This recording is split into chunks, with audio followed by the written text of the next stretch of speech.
नमस्ते दोस्तों, welcome to the ज्ञान इलेक्ट्रिकल। तो फ्रेंड्स, आज के इस वीडियो में हम लोग डिस्कस करने वाले हैं वेरिएबल फ्रीक्वेंसी ड्राइव के बारे में। वेरिएबल फ्रीक्वेंसी ड्राइव क्या है उसके बारे में हम लोग आज इस वीडियो में डिस्कस करेंगे, उसका फंक्शन डिस्कस करेंगे। तो गाइस, पहले हम बात करते हैं कि वेरिएबल फ्रीक्वेंसी ड्राइव हम क्यों यूज़ करते हैं।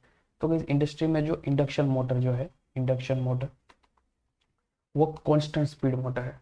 कांस्टेंट स्पीड मोटर है, आप उसकी स्पीड को वेरी नहीं कर पाओगे। अगर आपने इंडक्शन मोटर है उसको directly three phase supply, three phase induction motor है और उसको आपने डायरेक्टली थ्री फेज सप्लाई दे दी, तो उसकी जो रेटेड स्पीड है रहेगी फॉर एग्जांपल 1500 आरपीएम या तो फिर 3000 आरपीएम के आसपास। आप समझो कि रेटेड आरपीएम 3000 है, तो 3000 आरपीएम की मोटर है, उसके आसपास की मोटर है और आपने थ्री फेज सप्लाई दे दिया, तो वो मोटर है वो उतने जो उसके जो रेटेड आरपीएम है उसके आसपास ही घूमती रहेगी और उसके स्पीड को आप वेरी नहीं कर पाओगे। अब केस क्या होगा कि कभी भी कोई ऐसी रिक्वायरमेंट है, जैसे कि कोई फैन की रिक्वायरमेंट है, कोई पंप है, कोई कन्वेयर बेल्ट है, तो आपको उसकी स्पीड है उसको वेरी करना है और उस एप्लीकेशन की स्पीड को वेरी करना है, तो आपको क्या करना पड़ेगा, इसकी थ्री फेज मोटर की स्पीड को भी वेरी करना पड़ेगा। अब इस स्पीड को वेरी करना है और इंडक्शन मोटर है जो कांस्टेंट स्पीड मोटर है, तो उसको आप डायरेक्टली उसकी स्पीड को, इंडक्शन मोटर की स्पीड को डायरेक्टली आप स्पीड को कंट्रोल नहीं कर पाओगे। तो उसके लिए हम गैस क्या लगाते हैं, VSD, VFD, वेरिएबल फ्रीक्वेंसी है। तो इसमें गैस क्या रहेगा कि थ्री फेज सप्लाई है वो आएगा VFD में, और VFD जो है उसको उसका फ्रीक्वेंसी चेंज करके मोटर को देगी और मोटर की स्पीड है वो कंट्रोल होगी। अब कैसे VFD के अंदर क्या रहता है, वो VFD कैसे स्पीड कंट्रोल करती है इंडक्शन मोटर की, उसके बारे में देखते हैं। अब गैस, VFD ड्राइव स्टार्ट करने से पहले मैं आपको जो VFD अंडरस्टैंड करने के लिए जो बेसिक चीज़ चाहिए, जो बेसिक अंडरस्टैंडिंग चाहिए, उसके बारे में पहले बात कर लेते हैं। तो गैस, फॉर एग्जांपल आप समझिए कि ये जो है वो इंडक्शन मोटर है, थ्री फेज इंडक्शन मोटर है, उसको सप्लाई मिल रहा है थ्री फेज। अब गैस, इस केस में हम यहाँ पे 3000 आरपीएम वाली मोटर कंसिडर करते हैं। तो गैस, 3000 आरपीएम वो कैसे डिसाइड हुआ है, सिंक्रोनस स्पीड 3000 आरपीएम कैसे डिसाइड हुई। तो गैस, उसका इक्वेशन है कि NS is equal to 120F/P। मतलब गैस, ये P है वो तो फिक्स ही रहेगा। तो 3000 आरपीएम की मोटर है, तो गैस क्या होगा कि 120 तो फिक्स है, फ्रीक्वेंसी अपनी इंडिया में 50 हर्ट्ज है, और पोल है वो मोटर जब बना है तब फिक्स हो गया होगा 2। तो गैस, इसका सिंक्रोनस स्पीड क्या आ जाएगा, 60 into 50 is equal to 3000 RPM. तो गाइस, ये सिंक्रोनस स्पीड इस मोटर की फिक्स हो गई 3000 आरपीएम। अब गाइस, इंडक्शन मोटर है वो कभी सिंक्रोनस स्पीड पे नहीं चलती, उसमें स्लिप भी कंसिडर होता है, तो ये 3000 आरपीएम से कुछ 15-20 आरपीएम कम में ही घूमेगी, यानी कि 2980 आरपीएम के आसपास घूमती है। बट गाइस, अब आपको इस इंडक्शन मोटर का स्पीड कंट्रोल करना है।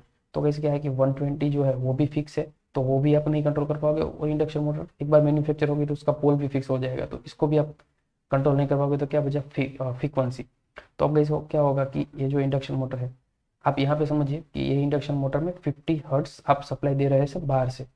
अब इस इंडक्शन मोटर, यही सेम इंडक्शन मोटर है और उसमें आप फ्रीक्वेंसी कर देते हैं 25 हर्ट्स। कोई भी इक्विपमेंट की हेल्प से आपने वो 50 हर्ट्स को डाउन कर दिया 25 हर्ट्स से। तो गाइस, क्या होगा कि NS is equal to 120F/P। अब गाइस, 120 तो फिक्स ही है, फ्रीक्वेंसी आपने कर दिया 25 और पोल भी फिक्स है 2। तो गाइस, इसका मतलब क्या हो गया, आप इसका कैलकुलेशन कर लोगे तो कितना आएगा, 1500 आरपीएम। तो गैस, क्या हो गया कि सिंक्रोनस स्पीड इसकी रिड्यूस होकर आ गई 1500 आरपीएम। तो अब गैस, आप यहाँ पे अब 415 20 हर्ट्स फ्रीक्वेंसी सप्लाई कर दोगे इंडक्शन मोटर को, वो 1500 आरपीएम के आसपास ही घूमेगी। इसमें स्लिप कंसिडर करोगे तो और 15 एम्पियर माइनस होगी, तो क्या होगा कि 1485 या तो फिर 1480 आरपीएम के पास ये मोटर घूमती रहेगी। तो कैसे आप क्लियरली देख सकते हो कि यहाँ पे 50 हर्ट्स इस इंडक्शन मोटर को दिया, तो ये 3000 आरपीएम यानी कि 2980 आरपीएम के आसपास घूमती थी, और जैसे ही आपने फ्रीक्वेंसी आधा कर दिया, 50% कर दिया, तो इसकी स्पीड रिड्यूस होकर कुछ 1485 आरपीएम हो गई। तो यही रीज़न है, यही फंडा है वेरिएबल फ्रीक्वेंसी ड्राइव में,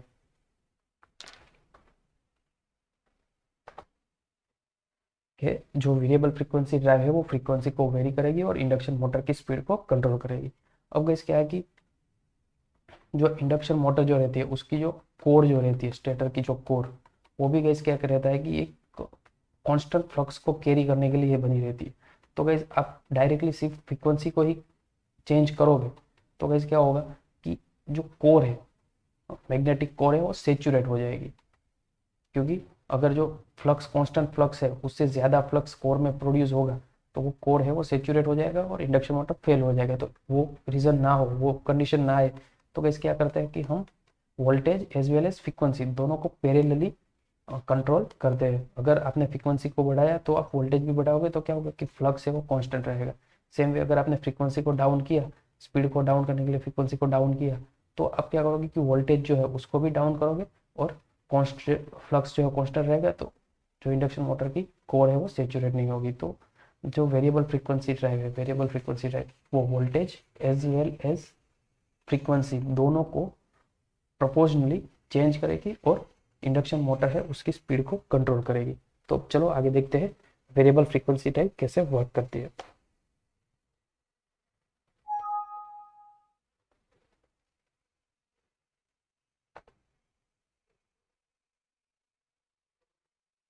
तो इस जैसे आप यहाँ पे देख रहे हो, ये एक इंडक्शन मोटर का सॉरी वेरिएबल फ्रीक्वेंसी ड्राइव का ब्लॉक डायग्राम है। तो गाइस इसमें क्या होगा, पहले मैं आपको बता देता हूँ कि वेरिएबल फ्रीक्वेंसी ड्राइव में क्या रहेगा कि जो 3 फेज सप्लाई आया, जो आपका जो 3 फेज सप्लाई डायरेक्टली पावर आया फीडर से, वो जाएगा वीएफटी ड्राइव में। अब वीएफटी ड्राइव में एक ब्लॉक होगा जिसको हम बोलते हैं रेक्टिफायर ब्लॉक। रेक्टिफायर ब्लॉक, तो रेक्टिफायर ब्लॉक क्या करेगा, इसकी ये जो 3 फेज एसी है उसको कन्वर्ट करेगा डीसी में। बट वो डीसी कैसा होगा, जैसे पल्सेटिंग टाइप का डीसी होगा। फिर गैस क्या होगा कि उससे आगे आएगा एक फिल्टर। तो ये फिल्टर गैस क्या करेगा, एक पल्सेटिंग डीसी है उसको कन्वर्ट कर देगा प्योर डीसी में।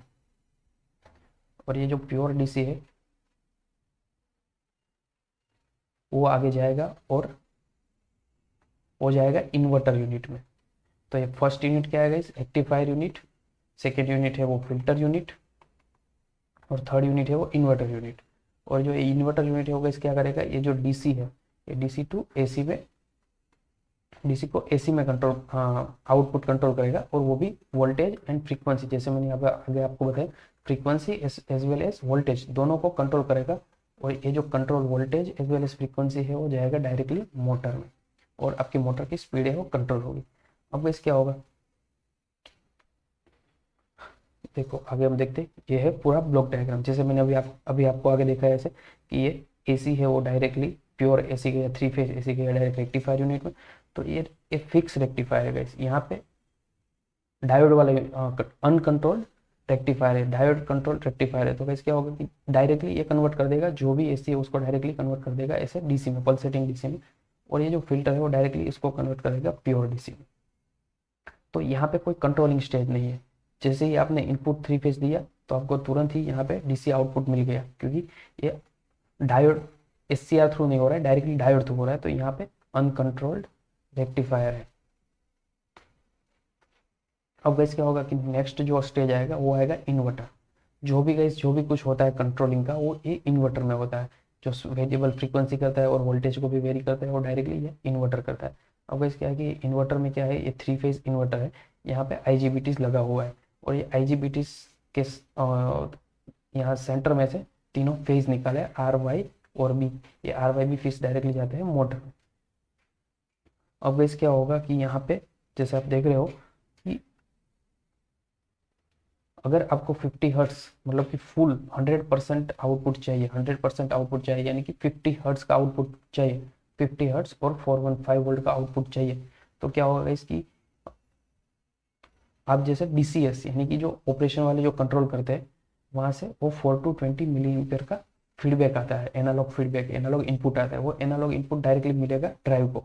तो ड्राइव में क्या होगा इसकी, वो एनालॉग इनपुट आएगा डायरेक्टली ड्राइव के गेट कंट्रोल कार्ड में, गेट कंट्रोल कार्ड। अब गाइस क्या होगा कि ये जो गेट कंट्रोल कार्ड है वो सब जगह सभी आईजीबीटी में ऐसे कंट्रोलिंग के लिए यहाँ से गेट कंट्रोलिंग फीडबैक जाते होंगे।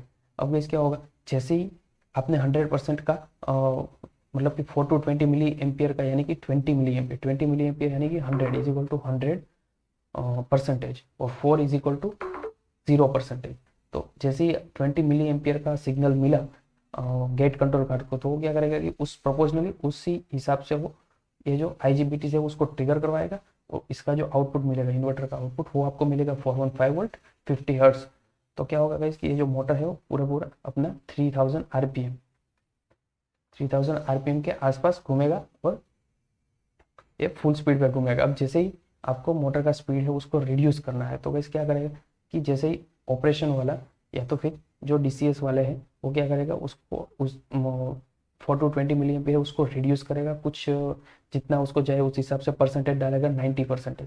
तो क्या गैस क्या होगा कि उस हिसाब से ये जो मिली एम्पीयर है 4 to 20 मिली एम्पीयर वो चेंज होगा, और रिड्यूस होके ये गेट ट्रिगरिंग कार्ड को मिलेगा, और गेट ट्रिगरिंग कार्ड है वो उस हिसाब से ये IGBTs को स्विचिंग करवाएगी, और स्विचिंग करवाएगी तो उस हिसाब से फ्रीक्वेंसी है वो डाउन होगा, as well as voltage down होगा, और मोटर को जो मिल रही है फ्रीक्वेंसी है वो डाउन होगी। तो क्या होगा कि उसका जो RPM है वो भी रिड्यूस हो जाएगा, जितना आपने उसको परसेंटेज सेट पॉइंट दिया होगा उतना। वैसे ही गाइस आपको बढ़ाना है तो वापस आप सेट पॉइंट बढ़ाओगे तो 4 to 20 मिली एम्पीयर में चेंज होगा, और ट्रिगरिंग कार्ड में चेंज होगा, IGBT उस हिसाब से स्विचिंग करेगी और मोटर की स्पीड को कंट्रोल करेगी। तो आई होप गाइस कि आपको वीडियो अच्छा लगा हो, कि बेसिक ऑपरेशन पता चल गया हो कि वेरिएबल फ्रीक्वेंसी ड्राइव है वो कैसे वर्क करती है, उसका फंक्शन क्या है वो आप समझ गए होंगे। अगर गाइस आपको वीडियो अच्छा लगा हो तो लाइक कर दीजिए, अभी तक आपने हमारा यूट्यूब चैनल सब्सक्राइब नहीं किया है तो सब्सक्राइब कर लीजिए, क्योंकि ऐसे इंटरेस्टिंग टॉपिक हम आपके लिए लाते रहेंगे। थैंक यू गाइस, मिलते हैं नेक्स्ट वीडियो में।